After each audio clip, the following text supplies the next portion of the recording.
Back to the channel. So here's the review of my Rolex Sea Dweller 16600. This one was produced in 2000, and it's absolutely beautiful. It is unpolished.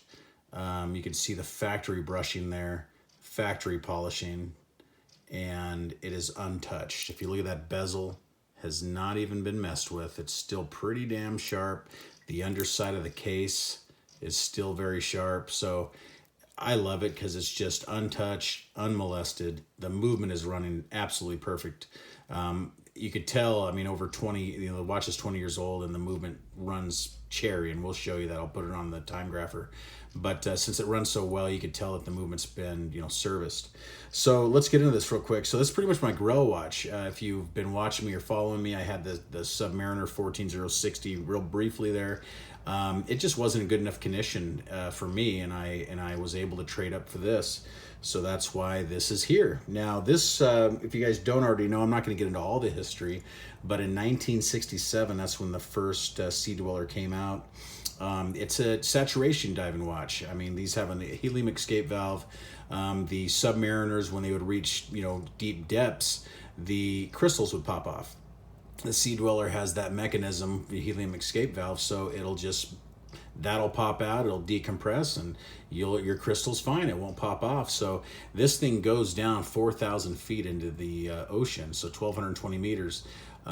Just probably one of the deepest out there. And what's cool about it is it's still very nice, smaller, compact size. You don't have to have this giant 45 millimeter. And yeah, this is a 5-digit reference. It's an older watch. It's 20 years old, but I think this example is probably the best Sea Dweller ever made. In fact, this is the longest running Sea Dweller. I believe it was from 1989 or 88 all the way up until I think it was like 2000, mid 2000s, right around there, until they went on with the newer, they discontinued it and went on to the newer models.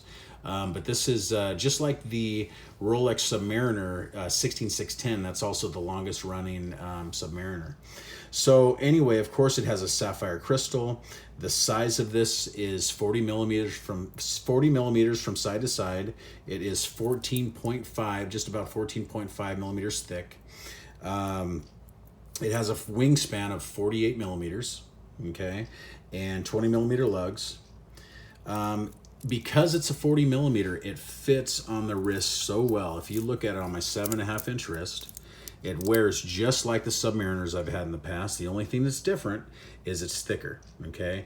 And to be honest, with having the Tudor Pelagos, the Tudor Black Bay, some of those other watches, even the Marine Master by Seiko, the 300 Marine Master, those are all huge, thick watches and much bigger than this one. This is just fits my wrist perfect. In fact, it's almost like you don't even notice that's a little bit taller than the Sub, because I think the Sub is about 12.5 millimeters. But the way the mid case is designed, the case back, everything, mainly the crystal is so much thicker, and that's a lot of where the thickness of this watch is, and that's what probably scares a lot of people off. But for me, I mean, you can look at my wrist. I mean, it looks kind of small on my wrist, and I think it fits perfect. Just the way it feels, it's just an amazing watch. It really is.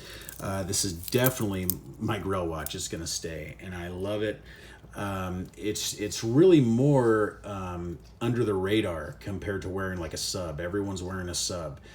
This one without the Cyclops, it's just more, subdued. It's not bling in your face. People don't know right away that it's a Rolex, you know what I mean? And since it flies under the wire like that, and in fact, I mean, in a lot of ways, the way this is built and made, it's better than the Submariner. And it commands a premium. So, I mean, I think this is a great watch. It really is. And this is a very good example. So I'm very happy with it. Like I said, it's more hefty than the Submariner. It's a sleeper. It really is. It's running the 3135 movement, tried and true Rolex movement since 1988. 31 joule, 28,800 vibrations per hour. Has a free sprung balance, Breguet overcoil. Full balance bridge, so hacking, of course, quick set date.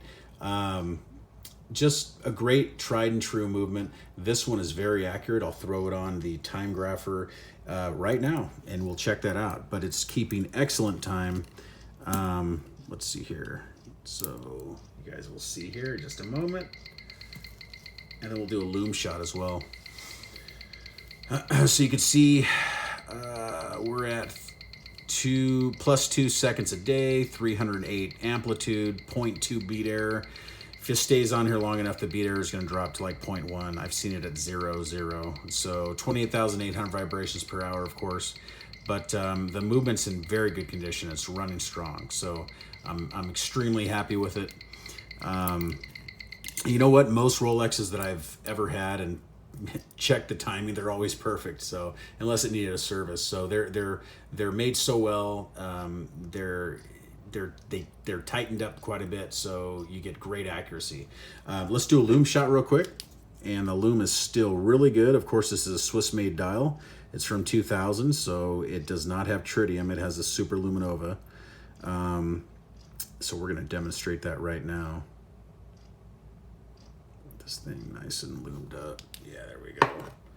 Turn out the lights here. Let's see, there's that one.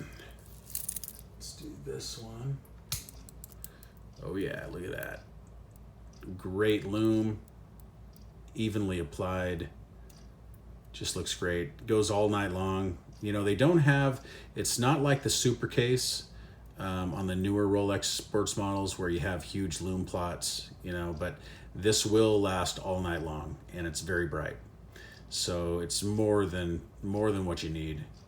So I think that's great. Let's turn the lights back on.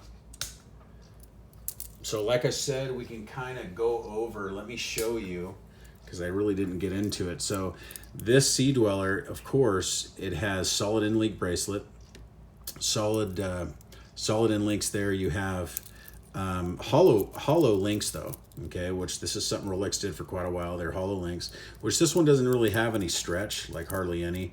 In fact, that's pretty normal on most of these. And it's, of course, together very well.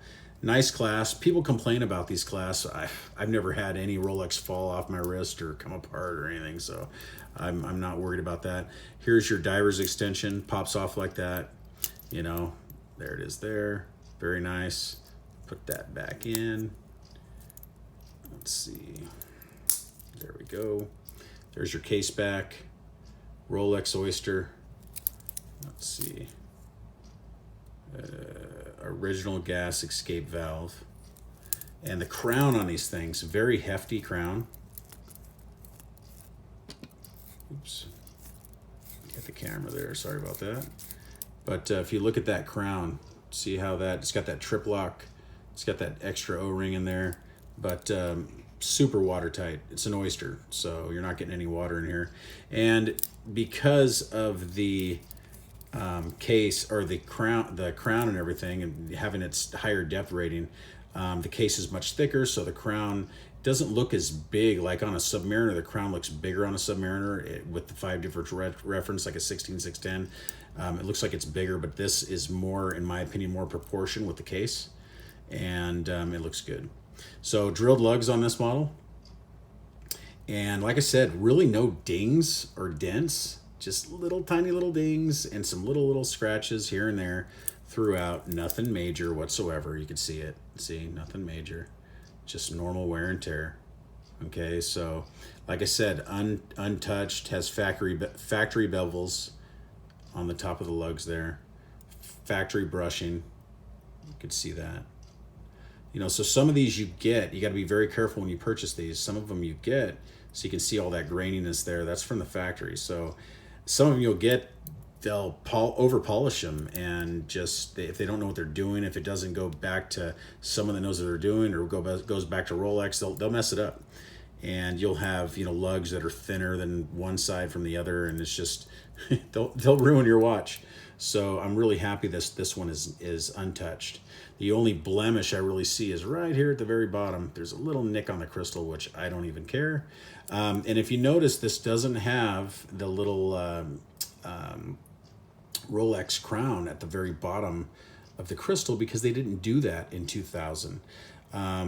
if this was service from Rolex, they would have replaced that crystal, and you would have had that on there. But this is all original, so untouched, which is the way we want them. 120 click bezel, very precise. Oh yeah, that's beautiful. Oh gosh, best turning bezel ever, and of course lines up perfectly. So super nice. I love it. So anyway, there you have it, guys. This is the Rolex Sea Dweller 16600. Thank you so much for watching. Please like and subscribe, and I will see you guys in the next one. Thank you. Bye-bye.